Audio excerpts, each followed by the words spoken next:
Hello Gold Rush fans, welcome back to another thrilling recap of Discovery Channel's hit series. This week's episode brought us closer to the miners' highs and lows, capturing dramatic milestones, intense challenges, and exciting previews of what's to come. Let's dive into the key moments from episode 11 and see what's in store for episode 12, titled Kevin Fires Up.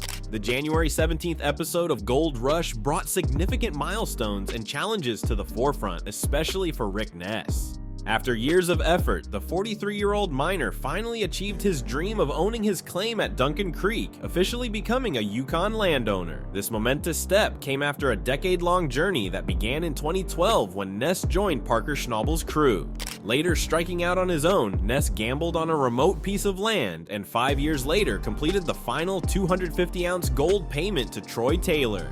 However, uncertainties around the water license persist, and with a seasonal goal of 1,500 ounces, Ness is focused on overcoming new hurdles. Midway through the season, Ness had mined 2/3 of his target, but ran into difficulties when Rally Valley's pay dirt was depleted. This forced him to transition to Crew Cut, a 5.5-acre site that needed extensive preparation. Efforts to bring the wash plant Rocky back into operation were delayed by equipment failures, including a blown turbo in his excavator. Despite a swift replacement, Ness's first weigh-in as a landowner yielded only 10.23 ounces, worth about $25,000. After 3 days of sluicing, he fell short of his weekly goal of 43 ounces, leaving his crew determined to rebound. The Beets family continued their strong season with a total of 2,500 ounces mined so far, worth over $6 million.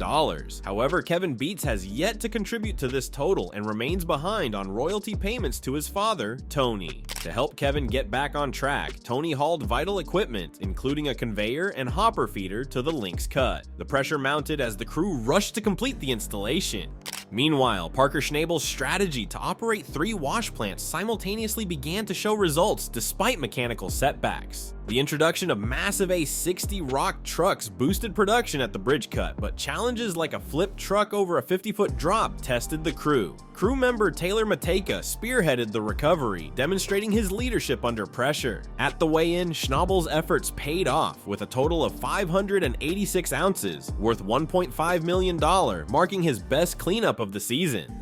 Looking ahead to episode 12, titled Kevin Fires Up, Kevin Beets will finally start running his wash plant, aiming to turn his season around. Tony Beets assigns his son Mike to operate the trommel at Paradise Hill around the clock, but a sunken excavator presents a significant challenge. At the Crew Cut, Rick Ness will pivot to a new location, searching for pay dirt to make up for lost ground. As we wrap up, the excitement for the next episode is palpable, with Kevin Beets stepping up to fire up his wash plant and Rick Ness searching for new pay dirt. The stakes couldn't be higher. So will Kevin finally deliver for the Beets family, and can Rick bounce back to meet his seasonal goal? Don't miss the next chapter of their journey, airing this upcoming Friday on the Discovery Channel, and see how these determined miners tackle their latest obstacles.